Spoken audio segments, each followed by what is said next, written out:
بسم اللہ الرحمن الرحیم اللہم صلی علی محمد وعلی آل محمد۔ السلام علیکم ورحمۃ اللہ۔ تمام تعریفیں اللہ رب العالمین کے لیے جو تمام جہانوں کے پروردگار ہیں۔ بعد اللہ رب العزت کی تعریف کے لاکھوں کروڑوں درود و سلام بجانب خاتم النبیین حضرت محمد مصطفیٰ صلی اللہ علیہ وآلہ وسلم پر۔ اللہ رب العالمین کا بہت بڑا کرم ہے کہ انہوں نے ہمیں اپنے محبوب خاتم النبیین حضرت محمد مصطفیٰ صلی اللہ علیہ وآلہ وسلم کا امتی بنایا۔ کتاب خوشبوئے صلاۃ و سلام، مصنف حافظ محسن خان۔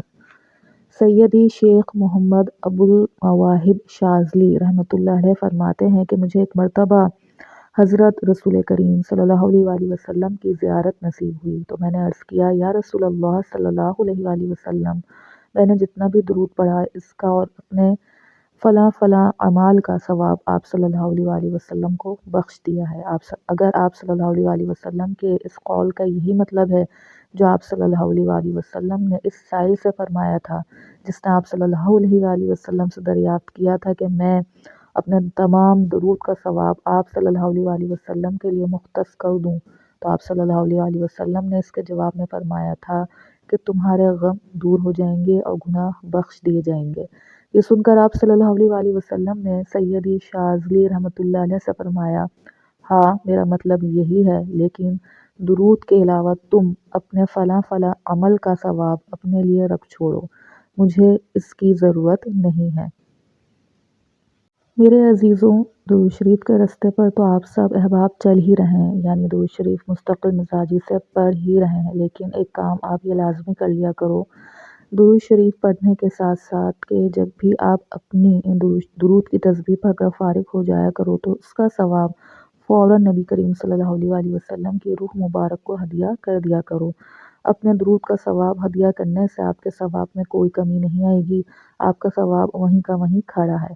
البتہ آپ کے صرف زبان سے یہ بولنے سے کہ اس درود کا ثواب میں نے فلاں کو ہدیہ کیا تو جس کا نام آپ لوگے اس کے درجات مفت میں بلند ہوتے چلے جائیں گے، خواہ وہ کوئی بھی ہوگا، اور پھر اس کی جانب سے آپ کے لیے رحمت، مغفرت، دعا اور عافیت کی دعاؤں کا سلسلہ شروع ہو جائے گا۔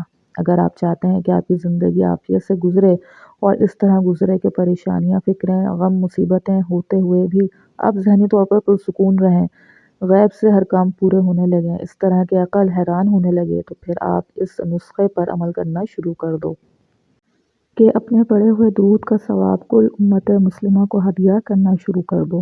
اس کی دو تین صورتیں ہیں۔ پہلی تو یہ کہ مستقل طور پر اپنے درود کو فوراً نبی علیہ السلام سے لے کر آج تک کے جتنے بھی مسلمان گزرے انہیں ہدیہ کر دیا کرو۔ دوسری صورت یہ کہ خاص نبی کریم صلی اللہ علیہ وآلہ وسلم کو ہدیہ کر دیا کریں۔ تیسری صورت یہ کہ اپنے محرومین کا خاص نام لے کر ان کو ہدیہ کر دیا کریں۔ باخدا میں نے خود اس بات کا مشاہدہ کیا، کئی سال پہلے چاہ کر بھی تہجد کی پابندی نہیں ہو پا رہی تھی، جبکہ دل بضد تھا کہ تہجد شروع کریں، لیکن چاہ کر بھی آنکھ نہ کھل پاتی تھی تہجد کے ٹائم۔ پھر میں نے سونے سے پہلے 2 نفل درود شریف چھوٹی چھوٹی صورتیں پڑھ کر کل امت مسلمہ کو ہدیہ کرنا شروع کیا۔ پہلی ہی رات یہ ہدیہ کر کے سویا تو تہجد کے ٹائم آنکھ بھی کھلی اور چستی سے اٹھ کر تہجد کی توفیق بھی ملی۔ روایت میں ہے کہ جو شخص روزانہ 27 مرتبہ امت مسلمہ کے لیے استغفار کرے گا، اللہ پاک اسے مستجاب الدعوات بنا دیں گے۔ تو میرے عزیزوں، ہدیہ کرنے کی حقیقت آپ پر لفظی صورت میں آشکار ہو ہی گئی ہے، لہٰذا اپنے درود کا ثواب نبی کریم صلی اللہ علیہ وآلہ وسلم و امت مسلمہ یا اپنے محرومین کا نام لے کر ہدیہ لازمی کر دیا کرو۔ خیر ہی خیر ملے گی، ہر طرف سے بھلائی کے اشارے ملیں گے، غیبی نظام حرکت میں آئے گا۔ یہ تو دنیا کے فوائد ہیں، بروز حشر جو جزا ملے گی تو آپ خواہش کرنے لگ جائیں گے کہ اے کاش اپنے ہر عمل کو ہدیہ کر دیا ہوتا۔ دعا گو ہوں اللہ پاک ہم سب کو درود شریف پڑھنے، پڑھوانے، اس کی اشاعت اور تبلیغ کرنے کی توفیق عطا فرمائے، آمین۔ صلی اللہ علی محمد، صلی اللہ علی محمد، صلی اللہ علی محمد۔ اور مصنف حافظ محسن خان، کتاب خوشبوئے صلاۃ و سلام۔ اللہ پاک بات کو سمجھنے کی، اس پر عمل کرنے کی توفیق عطا فرمائے، اپنے نبی خاتم النبیین حضرت محمد مصطفیٰ صلی اللہ علیہ وآلہ وسلم کو پہچانیے، ان سے محبت کیجیے، ان سے اپنا رشتہ مضبوط کیجیے اور خوب درود و سلام کا تحفہ بجانب خاتم النبیین حضرت محمد مصطفیٰ صلی اللہ علیہ وآلہ وسلم کی خدمت اطہر میں دل و جان سے پیش کیجیے، اور تمام امت محمدیہ صلی اللہ علیہ وآلہ وسلم کو اپنی قیمتی دعاؤں میں ضرور یاد رکھیے۔ السلام علیکم ورحمۃ اللہ۔